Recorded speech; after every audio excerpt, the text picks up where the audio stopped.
पकोड़ों की फजीलत। पकोड़ों का नाम पकोड़ा उस वक्त पड़ा जब एक बलोच साहब बेसन गोल कर कुछ पकाने की कोशिश करने लगे। जब ना पका सके गुस्से से बोले पकोड़े। वो दिन है और आज का दिन कि पकोड़े पकोड़े कहलाते हैं। हाँ जी। जब घर में आपकी शादी की बात हो रही हो और आपकी फुफ्फू बोले अभी तो इसकी उम्र ही क्या है, ले फिर आप। इस तस्वीर को देखकर लगता है ठेकेदार की कोई गलती नहीं भाई, सड़क से नाराज होकर लाइटू ने ही मुंह फेरा हुआ है। जितना सब्र मैं शादी के लिए कर रही हूँ, मुझे फल नहीं फ्रूट चाट मिलनी चाहिए। लड़के समझते हैं कि लड़कियों का सबसे बड़ा ख्वाब है कि वो ऐसा लड़का ढूंढे जो उनकी हर ख्वाहिश पूरी कर सके, लेकिन दर हकीकत लड़कियों का सबसे बड़ा ख्वाब होता है कि वो दुनिया जहाँ की हर चीज़ खाएं पिएं लेकिन मोटी ना हो। भाई बिजली जा नहीं रही है बल्कि बार बार आ रही है। मुस्बत सोचें और खुश रहें। आज एक रिक्शे के पीछे तहरीर पड़ी आँख होते छोड़ आवा। मैं काफ़ी देर हंसती रही लेकिन एक कन्फ्यूजन थी कि अपने ग्राहकों को खोता कौन कहता है। गौर करने पर समझ आई कि तहरीर कुछ यूँ थी, आँखों ते छोड़ आवा यानी कहो तो छोड़ आऊँ। ख्याल आया कि एक कॉमा कितना ज़रूरी होता है। एक चुटकी कॉमा की कीमत तुम क्या जानो विवर बाबू।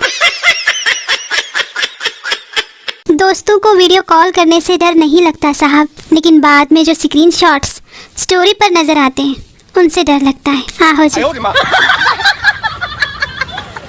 सवाल, शादी के वक्त दुल्हा को घोड़े पर क्यों बिठाया जाता है? जवाब, लास्ट वार्निंग दी जाती है कि अभी भी वक्त है, भाग जा।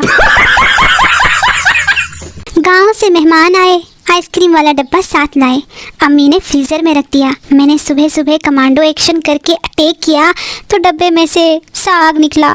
हद हो गई यार। उम्र सारी। कुछ लोगों को सिर्फ इसलिए बर्दाश्त किया जाता है क्योंकि उनका ताल्लुक ससुराल से होता है।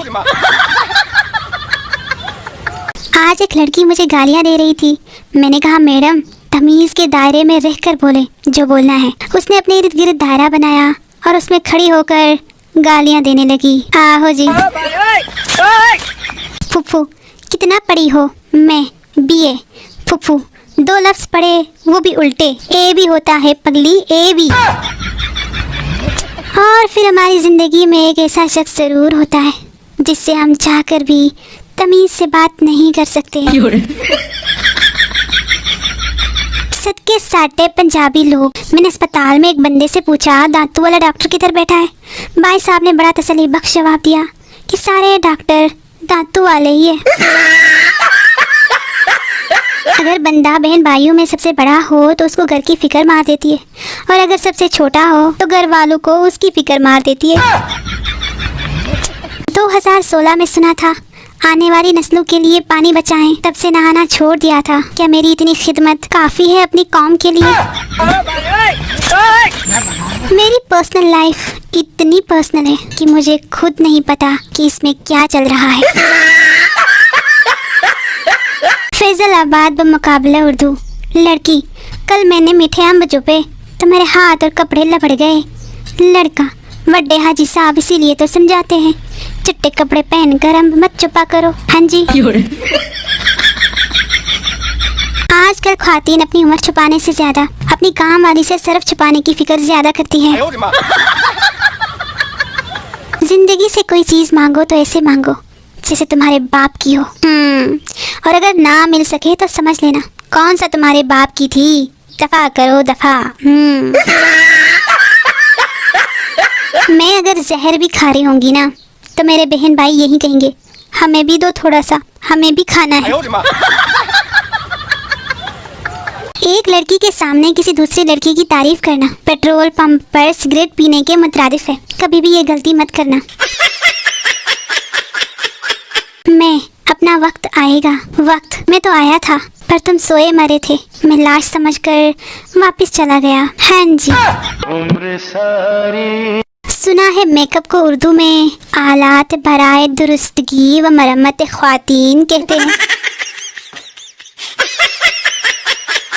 बीवी शौहर से, मेरी तरफ मुंह करके सोए ना, मुझे डर लगता है। शौहर, अच्छा तो बस तुमने ही जीना है, मैं बेशक डर डर के मर जाऊं। मुझे इल्हामी मोहब्बत चाहिए, अगर मैं उदास हूँ तो उसे दिल का दौरा पड़े, बस बात खत्म।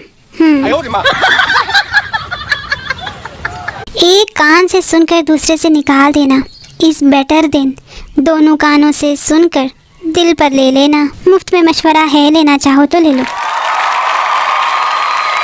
हमारे मुल्क में लोग ट्रैफिक के इशारे समझने से कासिर हैं, लेकिन हाँ, आंखों के इशारे समझने में प्रोफेसर है।